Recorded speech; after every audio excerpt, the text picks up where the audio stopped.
আসসালামু আলাইকুম। তো আজকে আমাদের শতকরার প্রথম ক্লাস। তো এই শতকরা চ্যাপ্টারটা চাকরির জন্য খুবই গুরুত্বপূর্ণ। সমস্ত চাকরির পরীক্ষায় কিন্তু এই শতকরা থেকে একটা দুটো প্রশ্ন প্রত্যেকবারই আসে। তো আমরা শুরু করি। তো শতকরা শব্দের অর্থ কী? মূলত শতকরার ইংরেজি হচ্ছে পার্সেন্ট। তো এই পার্সেন্টকে যদি আমরা দুইটা ভাগে ভাগ করি তাহলে দেখতে পারবো একটা হচ্ছে পার মানে হচ্ছে প্রতি, আর সেন্ট মানে হচ্ছে 100। তার মানে পার্সেন্ট মানে হচ্ছে প্রতি 100-তে। ঠিক আছে। আচ্ছা, তো আবার শতকরা হচ্ছে একটি ভগ্নাংশও বলি। তো যদি একটা ভগ্নাংশ ধরি এবং সেই ভগ্নাংশের হর হবে হচ্ছে 100, এটাও কিন্তু একটা শতকরার সংজ্ঞা। তাহলে কীরকম হবে? যদি হর একটা ভগ্নাংশের দুইটা পার্ট থাকে আমরা সকলেই জানি, একটা হচ্ছে লব আর একটা হচ্ছে হর। হরে 100 বসাবো, তার মানে হচ্ছে 1/100 হচ্ছে একটা ভগ্নাংশ এবং এটাই হচ্ছে একটা শতকরা। তো শতকরাকে এই চিহ্ন দ্বারা প্রকাশ করা হয়। তো তার মানে আপনি এই চিহ্ন যেখানেই দেখবেন সেখানে আপনি 1/100 বসাই দিবেন, তাহলেই কিন্তু হয়ে যাবে। এখন আমরা একটা উদাহরণে আসি। যেমন আপনাকে বলা হলো 10% এর মান কত। চোখ বন্ধ করে এই চিহ্নের জায়গায়, শতকরা চিহ্নের জায়গায় আপনি 1/100 দিয়ে দিবেন, তাহলে কিন্তু মানটা বেরিয়ে যাবে। ঠিক একইভাবে এখানে 30% মানে 30 গুণন 1/100 = 30/100। তো এটা গেল হচ্ছে আমাদের পূর্ণ সংখ্যার ক্ষেত্রে। এবার আমরা আসি হচ্ছে ভগ্নাংশ সংখ্যার ক্ষেত্রে। যেমন 2/3 একটা ভগ্নাংশ। সেম প্রসেসে আপনারা যে কাজটা করবেন, পার্সেন্টেন্সের পরিবর্তে 1/100 বসাই দেবেন, যেটা মান আসবে ওটাই কিন্তু। এটা হচ্ছে প্রকৃত ভগ্নাংশ। আরেক প্রকারের একটা ভগ্নাংশ আছে, সেটা হচ্ছে মিশ্র ভগ্নাংশ। এইটা বিভিন্ন চাকরি পরীক্ষায় মূলত আসে। এই টাইপের ভগ্নাংশ থেকে মান বের করতে বলে। সেটা কীরকম? যেমন 2 × 2 = 3, এই টাইপের যে মিশ্র ভগ্নাংশগুলো আছে এটা।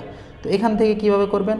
প্রথমে এই পার্সেন্টেন্সের জায়গায় জাস্ট 1/100 বসাই দেবেন, তাহলে কিন্তু হয়ে যায়। কিন্তু এটাকে ভাঙবেন কিভাবে? ভাঙার উপায় হচ্ছে এই দুটো প্রথমে গুণ দিবেন, 3 × 6, তার সাথে এই 2 যোগ দিবেন, তাহলে কিন্তু বেড়ে যাবে। তাহলে 3 × 6 + 2 = 8, নিচে যেটা থাকবে ওইটাই 8/3। সেম প্রসেসে সমস্তগুলো বের করবেন। 8/3% = 8/3 গুণন 1/100, তার মানে 8/300। এটা কাটাকাটি করলে যেটা আসে সেটাই। তো এখান থেকে একটা সারাংশ আমরা টানতে পারি, সেটা হচ্ছে যেখানে আপনি পার্সেন্ট দেখবেন সেখানে 1/100 বসাবেন। ঠিক আছে। তো এতটুকু আলোচনায় আপনার মনে হতেই পারে যে এটা তো খুব সহজ, কিন্তু আসলে এই ধরনের প্রশ্নই অনেক পরীক্ষায় আসে। যেমন এই প্রশ্নটাই কিন্তু 30তম BCS আসছিল। তো আমাদের তো এখানে খুব অল্প সময়ে সবগুলো এক্সাম্পল দেখানো সম্ভব না। আমরা মেন পয়েন্টের মেন পয়েন্টের 2-1টি এক্সাম্পল দেখাবো। যেমন এই প্রশ্নটা আসছিল হচ্ছে 30তম BCS-এ। যেমন 13 × 13 3/4%-এর মান কত। তাহলে কি করব? আমরা প্রথমে এটাকে ভাঙবো। এটাকে না ভেঙে জাস্ট মনে করো যে পার্সেন্টেজ জায়গায় কিন্তু 1/100 দিয়ে দিলে কিন্তু হয়ে যায়। কিন্তু এটাকে ক্যালকুলেট করার জন্য তো এটাকে করা লাগবে, প্রকৃত করা লাগবে। তাহলে কি করব? প্রথমে এইটা আর এটা গুণ দেওয়া লাগবে নিয়ম অনুসারে, তার সাথে 3 যোগ দিব। তাহলে 4 × 52 + 3/4, তার মানে আসতে 55/4 গুণন 1/100। এটা আসবে হচ্ছে 11/80। কাটাকাটি করলে 11/80 আসে। তো এটা কিন্তু 30তম BCS আসছিল। এই ধরনের প্রশ্ন কিন্তু হরহামেশাই বিভিন্ন চাকরির পরীক্ষায় আসে। তো এতক্ষণ আমরা দেখলাম হচ্ছে শতকরা থেকে কীভাবে মান বের করতে হয়।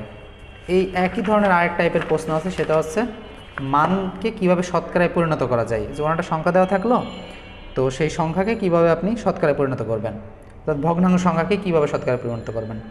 তো এতক্ষণ পর্যন্ত আমরা যে বিষয়টা আলোচনা করলাম সেটা হচ্ছে পার্সেন্ট যেখানে দেখবেন সেখানেই 1/100 বসাবেন। আর পার্সেন্ট বানাতে চাইলে, পার্সেন্ট দেওয়া থাকলে সেখান থেকে 1/100 বসালে হয়ে যাবে। আর পার্সেন্ট যদি আপনাকে বানাতে হয় তাহলে সেখানে কি করবেন? জাস্ট ওই সংখ্যাটাকে 100% দিয়ে গুণ দিয়ে দিবেন। সেই ভগ্নাংশটাকে 100% দিয়ে গুণ দিলেই কিন্তু শতকরায় পরিণত হয়ে যাবে। যেমন এটা হচ্ছে আগের প্রশ্ন। যেমন ধরা যাক 4/5-কে শতকরায় প্রকাশ করো। কি করবেন? জাস্ট ওই 4/5-কে আপনি 100% দিয়ে গুণ দিলেই কিন্তু সেটা শতকরায় পরিণত হয়ে যাবে। আমরা কিন্তু ভগ্নাংশ সংখ্যাকে শতকরায় পরিণত করার কথা বলতেছি। তো এই টাইপের প্রশ্ন কিন্তু বিভিন্ন চাকরির পরীক্ষায় আসে। তো এখন আমরা একটা এক্সাম্পল দেখি।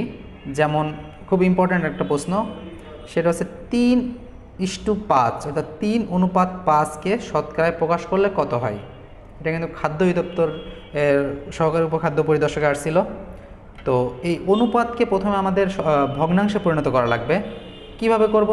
এই টাইপের যখন থাকবে 3:5, 5:7 এই ধরনের, তখন কি করব আমরা? প্রথম সংখ্যা বা দ্বিতীয় সংখ্যা বসাই দিলে কিন্তু হয়ে যাবে, ঠিক আছে? প্রথম সংখ্যা বা দ্বিতীয় সংখ্যা বসাই দিলে 3/5 চলে আসতেছে। তো এই সংখ্যাটাকে শতকরায় পরিণত করব, তাহলে কি করব? সিম্পল, একদম খুবই সহজ, যে ওটাকে 100% দিয়ে গুণ দিলেই কিন্তু যেই শতকরাটা বেরোবে বা যেই সংখ্যাটা বেরোবে ওটা কিন্তু শতকরা প্রকাশ হয়ে গেল, এবং এটাই হচ্ছে অ্যান্সার। তো আশা করি আমাদের আজকের এই বেসিক ক্লাস আপনারা ভালো মতো বুঝতে পারছেন। তো শতকরার উপর কিন্তু আমাদের ধারাবাহিকভাবে A to Z একদম বেসিক থেকে শুরু করে অ্যাডভান্স পর্যন্ত চলতে থাকবে। সুতরাং আপনারা যারা আমাদের সাথে প্রিপারেশন নিতে যাচ্ছেন অবশ্যই আমাদের চ্যানেলের ভিডিওগুলো নিয়মিত দেখবেন। আশা করি চাকরির প্রস্তুতির একদম A to Z আপনার ক্লিয়ার হয়ে যাবে। তো ধন্যবাদ সকলকে, পরবর্তী ভিডিও দেখার জন্য অনুরোধ রইল। ধন্যবাদ সবাইকে, আসসালামু আলাইকুম।